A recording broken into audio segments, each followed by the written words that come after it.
August 13ಕ್ಕೆ Karnataka bandh Kaveri ನೀರಿಗಾಗಿ ರಾಜ್ಯಾದ್ಯಂತ ಹೋರಾಟವನ್ನ ಮಾಡಲಾಗುತ್ತೆ. ಬಂದ್ ಭವಿಷ್ಯ ಈಗ ಹೊರಗೆ ಬಂದಿದೆ. ಕನ್ನಡ ಸಂಘಟನೆಗಳಿಂದ ಕರ್ನಾಟಕ ಬಂದ್ಗೆ ಘೋಷಣೆಯನ್ನ ಮಾಡಲಾಗಿದೆ. ವಾಟಾಳ್ ನಾಗರಾಜ್ ನೇತೃತ್ವದ ಸಭೆಯಲ್ಲಿ ತೀರ್ಮಾನಿಸಲಾಗಿದೆ. ಯಾವುದೇ ಸಂದರ್ಭದಲ್ಲೂ ಕರ್ನಾಟಕವನ್ನ ಕಡೆಗಣಿಸಿಕೊಂಡೇ ಬಂದಿದ್ದಾರೆ ನ್ಯಾಯಮೂರ್ತಿಗಳು. ಅವರಿಗೆ ಬಹಳ ದೊಡ್ಡದಾಗಿ ನಾವೆಲ್ಲ ಗೌರವ ಕೊಡ್ತೀವಿ. ನ್ಯಾಯಮೂರ್ತಿಗಳು ಏನು ಮಾಡಬೇಕು? ಯಾವುದೋ ಒಂದು ಕೊಲೆ ಅಥವಾ ಮತ್ತೊಂದಾದರೆ ನಮ್ಮ ಪೊಲೀಸ್ ಇಲಾಖೆ ಎಷ್ಟು ಮಟ್ಟಿಗೆ ತನಿಖೆ ಮಾಡ್ತಾರೆ. ಡೆಲ್ಲಿಲಿ ಕೂತ್ಕೊಂಡು ತಮಿಳುನಾಡು ಕೇಳಿದ್ರು ಅಂದ ತಕ್ಷಣ 4.5 TMC ನೀರು ಬಿಡಿ ಅಂತ ಹೇಳಿದ್ದು ಎಷ್ಟು ಮಟ್ಟಿಗೆ ಸರಿ? ವಾಸ್ತುಸ್ಥಿತಿಯನ್ನು ಅಲ್ಲಿ ಏನಿದೆ ಪರಿಸ್ಥಿತಿ ಅದನ್ನು ತಿಳ್ಕೊಳ್ಳೋದಕ್ಕೆ ಒಂದು ತಂಡ ಕಳಿಸಿ ಪೂರ್ಣ ಪರಿಶೀಲನೆ ಮಾಡಿ ಎಲ್ಲ ಡ್ಯಾಮ್ಗಳನ್ನು ಪರಿಶೀಲನೆ ಮಾಡಿ ಒಂದು ತೀರ್ಮಾನ ಕೊಟ್ಟಿದ್ದರೆ ನಾವು ಒಪ್ಕೊಳ್ತಿದ್ದೆವು. ಕಣ್ಣು ಮುಚ್ಕೊಂಡು ಕೂತ್ಕೊಂಡು ತೀರ್ಪು ಕೊಡೋದಕ್ಕೆ ನೀವೇ ಬೇಕಾ? ಹಾಗಾದ್ರೆ ಏನು ಕರ್ನಾಟಕದ ಕನ್ನಡಿಗರು ಗುಲಾಮರ? ಎಲ್ಲಿವರೆಗೆ ನಿಮ್ಮ ದಬ್ಬಾಳಿಕೆ? ವಾಸ್ತವ ಸ್ಥಿತಿಯನ್ನ ಪರಿಶೀಲನೆ ಮಾಡದೇ ಅವೈಜ್ಞಾನಿಕವಾದಂಥ ತೀರ್ಪನ್ನು ಕೊಟ್ಟಿದ್ದಾರೆ. ಅದಕ್ಕೆ ಇಡೀ ಕರ್ನಾಟಕದ ಎಲ್ಲ ಬಾಂಧವರು ಕೂಡ ಇವತ್ತು ರೊಚ್ಚಿಗೆದ್ದಿದ್ದಾರೆ. ಎಲ್ಲಿವರೆಗೆ ದಬ್ಬಾಳಿಕೆ? ಭಾರತದ ಭೂಪಟದಲ್ಲಿ ಕರ್ನಾಟಕ ಇಲ್ವಾ? ಕರ್ನಾಟಕವನ್ನು ಕಡೆಗಣಿಸ್ಕೊಂಡೇ ಬರ್ತಾ ಇದ್ದೀರಾ? ಇದನ್ನ ಹೇಳೋರು ಕೇಳೋರು ಯಾರು ಇಲ್ವಾ? ಹಾಗಾಗಿ ನಾವು ಮುಂದಿನ ಹೋರಾಟ ನಮಗೆ ಗೊತ್ತು, ನಮಗೆ ನ್ಯಾಯ ಸಿಗಲ್ಲ ಅಂತ. ಅದಕ್ಕೆ ಒಂದು ತೀರ್ಮಾನಕ್ಕೆ ಬಂದಿದ್ದೀವಿ.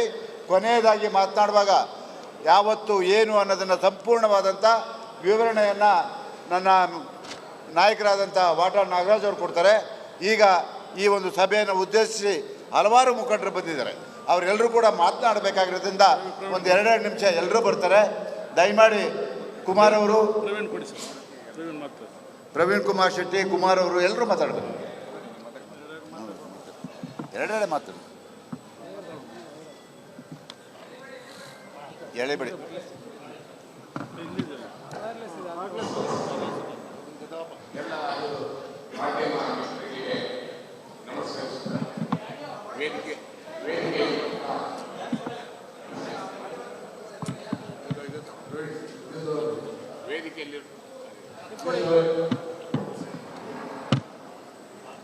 ಎಲ್ಲೂ ಕನ್ನಡಕ ಇಲ್ಲ, ಕನ್ನಡಕ ಇಲ್ವ ಇಲ್ಲಿ?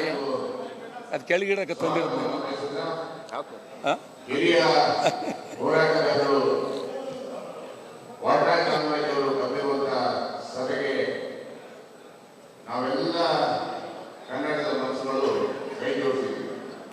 ಇವತ್ತು ಕನ್ನಡದ ಮಕ್ಕಳಿಗೆ ಕರ್ನಾಟಕಕ್ಕೆ ಮರಣ ಶಾಸನವನ್ನು ಕೊಟ್ಟಿರುವಂಥ ಕಾವೇರಿ ನಿರ್ವಹಣಾ ಮಂಡಳಿ ಮತ್ತು ಕೇಂದ್ರ ಸರ್ಕಾರ ಮತ್ತು ನಮ್ಮ ನಾಡುವಂಥ ದೊರೆಗಳು ಇವತ್ತು ನಮಗೆ ಮರಣ ಶಾಸನವನ್ನು ಬರೆದಿದ್ದಾರೆ.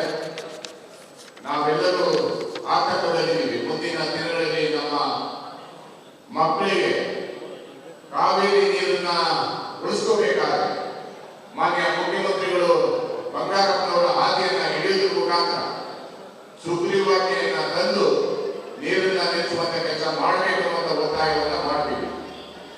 ಮಾಡಬೇಕಾದ ಪಕ್ಷದಲ್ಲಿ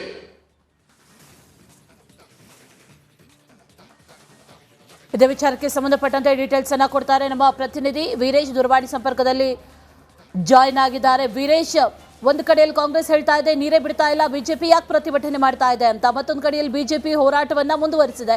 ಇನ್ನೊಂದು ಕಡೆಯಲ್ಲಿ ಕನ್ನಡ ಪರ ಸಂಘಟನೆಗಳು ಈಗ ಆಗಸ್ಟ್ 13ಕ್ಕೆ ಬಂದ್ಗೆ ಸೂಚಿಸಿರೋದು. ಈ ಬಂದ್ ಅಧಿಕೃತ ಆಗಿದೆಯಾ? ಅದರ ಜೊತೆಯಲ್ಲಿ ಯಾವೆಲ್ಲ ಸಂಘಟನೆಗಳು ಈಗ ಬೆಂಬಲ ಕೊಡ್ತಾ ಇದೆ? ಡೀಟೇಲ್ಸ್ ಏನಿದೆ ಅದ್ರ ಬಗ್ಗೆ?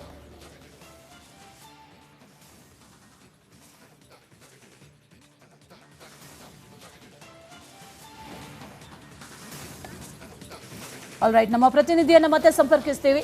ಈಗ ಆಗಸ್ಟ್ 13ಕ್ಕೆ ಕರ್ನಾಟಕ ಬಂದ್ಗೆ ಕರೆ ನೀಡಿದ್ದಾರೆ ಅನ್ನುವಂಥ ಮಾಹಿತಿ ಇದೆ.